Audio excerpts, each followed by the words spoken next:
Bismillahirrahmanirrahim. Assalamualaikum warahmatullahi wabarakatuh. Pada kesempatan kali ini saya akan mempresentasikan terkait dengan tugas 1.1 ada 8, yakni koneksi antar materi. Nama saya Ibu Nurwati SPDI MPD dari MBS Pelopuk. Yang pertama yaitu refleksi pendidikan menurut Ki Hajar Dewantara. Yang pertama yaitu pendidikan adalah tuntunan di dalam hidup tumbuhnya anak. Kemudian yang kedua, konsep filosofi pendidikan menurut Ki Hajar Dewantara ada 3 di sini. Yang pertama yaitu Ingarso Suntolada, yang bermakna bahwa di depan guru sebagai teladan. Kemudian yang kedua, Imadya Mangongkarsa, di tengah guru sebagai memberi semangat, memberikan ide-ide yang cemerlang, memberikan karya-karyanya yang bisa mengembangkan potensi anak didik. Kemudian yang ketiga yaitu Tuturi Handayani, yang bermakna bahwa di belakang guru sebagai pemberi motivasi yang memberikan yang mendampingi peserta didik agar peserta didik kita berkembang potensinya dan lebih berprestasi lagi. Jadi ini adalah mendampingi peserta didik agar termotivasi untuk lebih banyak belajar dan berprestasi. Jadi ini sebagai pemberi motivasi. Kemudian yang ketiga, tujuan pendidikan adalah menuntun segala kodrat yang ada pada anak baik sebagai manusia maupun masyarakat agar mencapai kebahagiaan dan keselamatan yang setinggi-tingginya. Jadi di sini dalam artian bahwa guru sebagai fasilitator yang memberikan pendampingan kepada peserta didik untuk meningkatkan kompetensi yang dimilikinya sesuai dengan karakter didik masing-masing agar berkembang secara maksimal dan optimal. Kemudian yang keempat ada dikenal dengan prinsip perubahan, yakni asas trikon.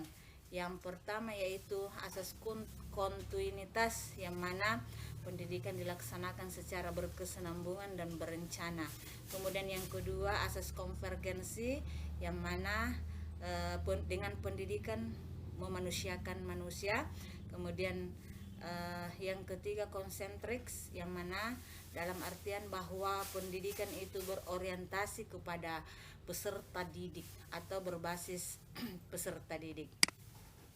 Selanjutnya, sebelum penulis mempelajari modul 1.1, yang pertama dalam proses pembelajaran penggunaan metode pembelajaran yang tidak bervariasi dan cenderung menganggap potensi peserta didik sama.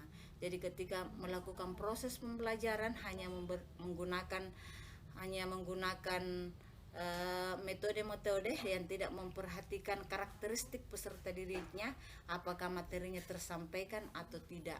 Kemudian yang kedua, menyampaikan materi hanya secara umum tanpa mengidentifikasi karakteristik peserta didik. Jadi ketika mengajar tidak memperhatikan karakteristik peserta didik, tapi hanya memperhatikan apakah tujuan pembelajaran tercapai tanpa memperhatikan bahwa apakah peserta didik kita mengerti terkait dengan materi yang kita sampaikan. Selanjutnya, perubahan pemikiran dan tingkah laku pada lingkup kelas dan sekolah setelah mempelajari modul. Yang pertama, ada beberapa perubahan setelah mempelajari modul tersebut. Ada perubahan tingkah laku, begitupun juga dalam berpikir yang tentunya ditularkan kepada peserta didik. Yang pertama yaitu pembelajaran yang berpusat pada peserta didik, pembelajaran yang berorientasi kepada peserta didik sesuai dengan karakteristik belajar peserta didik kita. Kemudian yang kedua, menggunakan guru sebagai fasilitator, yang mana guru memberikan pendampingan yang maksimal kepada peserta didik agar berkembang secara optimal sesuai dengan bakat dan minatnya atau kompetensinya. Namun untuk meningkatkan kompetensi peserta didik, tentunya kita sebagai guru harus senantiasa meningkatkan SDM kita yang akan kita tularkan kepada peserta didik kita. Kemudian yang ketiga, menerapkan merdeka belajar bagi peserta didik. Ketika kita melakukan proses pembelajaran, tentunya kita harus memberikan perasaan yang bahagia, perasaan yang nyaman atau well-being kepada peserta didik, sehingga peserta didik kita lebih termotivasi lagi belajar, lebih senang lagi dalam melakukan atau mengikuti pembelajaran kita, karena kita memberikan kenyamanan bagi peserta didik. Ini yang dikenal dengan well-being. Kemudian yang keempat, peserta didik lebih termotivasi lagi dalam proses pembelajaran di kelas dengan metode pembelajaran yang bervariasi. Peserta didik akan lebih senang lagi mengikuti pembelajaran kita karena menggunakan metode, strategi sesuai dengan karakteristik peserta didik di dalam kelas. Jadi tentunya semuanya berorientasi atau berpusat kepada peserta didik. Selanjutnya, pembelajaran yang berpusat pada peserta didik di kelas sesuai dengan Ki Hajar Dewantara. Yang pertama yaitu konten materi sama namun pendekatan yang berbeda, yakni penugasan yang diberikan sesuai dengan karakteristik belajar siswa. Dalam artian bahwa ketika kita mengajar tentunya memberikan materi yang sama, tetapi pendekatan yang diberikan kepada peserta didik sesuai dengan karakter belajar mereka, sesuai dengan karakteristik belajar mereka. Contohnya dalam relevansinya di kelas, yakni ketika kita mengajarkan prosedur teks, maka kita memberikan memberikan materi yang sama, tetapi penugasannya mungkin ada yang bisa menceritakan atau melakukan penugasan teks prosedur dalam cara memasak dengan baik, kemudian cara membuat teh, kemudian ada yang cara menggunakan mesin cuci sesuai dengan prosedur teksnya. Jadi intinya sama, bahwa materinya terkait dengan prosedur teks, tapi penugasannya itu sesuai dengan potensi atau karakter yang dimiliki oleh peserta didik, sehingga peserta didik lebih enjoy, lebih nyaman mengikuti proses pembelajaran kita karena mereka paham terhadap materi yang kita sampaikan. Jadi ini yang sesuai dengan Ki Hajar Dewantara. Kemudian yang kedua, peserta didik difasilitasi mengungkapkan pendapat tanpa ada paksaan dari guru atau orang lain.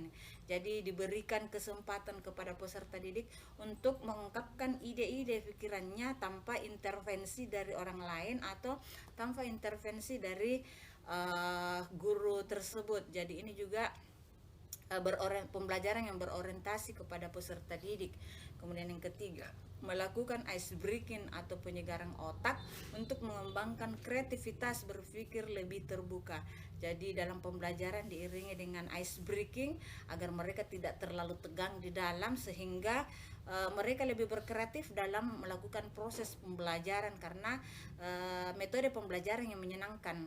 Kemudian yang keempat, melakukan variasi pembelajaran dengan memberikan instrumen soal yang bervariasi sesuai dengan kompetensi peserta didik. Ini biasanya diawali di awal pembelajaran, diberikan instrumen yang merangsang anak untuk terkait dengan materi kita yang kita ajarkan. Jadi mereka diberikan instrumen soal yang sangat simpel tetapi sesuai dengan potensi yang dimiliki peserta didik. Jadi ini adalah merupakan semua bentuk-bentuk pembelajaran ini yang berorientasi kepada peserta didik. Selanjutnya, pendidikan yang berpusat pada peserta didik di luar kelas. Jadi yang tadi yang saya sampaikan bahwa yang berpusat kepada peserta didik yang terjadi dalam kelas, tetapi ini yang saya sampaikan juga yang berpusat kepada peserta didik tetapi dilaksanakan di luar kelas. Yang pertama yaitu mengaktifkan kegiatan ekstrakurikuler di sekolah untuk memfasilitasi anak yang berbakat di bidang peminatan. Contohnya di sekolah kita aktifkan kegiatan tapak suci, kemudian olahraga, bimbingan bahasa, pidato, dan baris berbaris. Adapun tujuan ini agar peserta didik lebih menyalurkan bakat dan minatnya sesuai dengan kompetensi yang dimilikinya. Jadi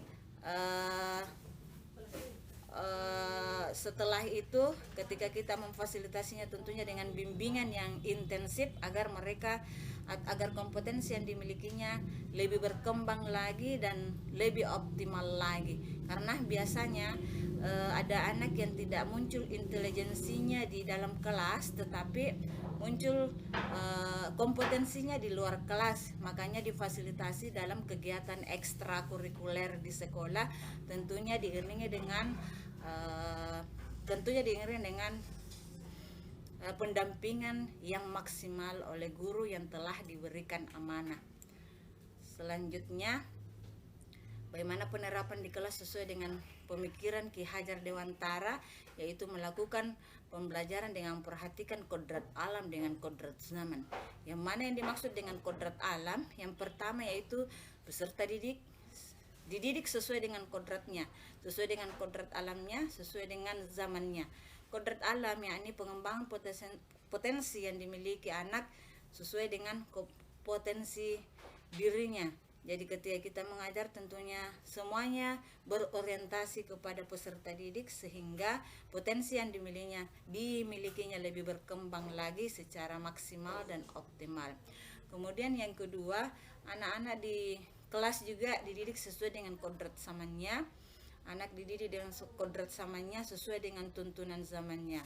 Bagaimana relevansinya di kelas? Anak dididik sesuai dengan zamannya tentunya dalam proses pembelajaran melibatkan ilmu pengetahuan dan teknologi.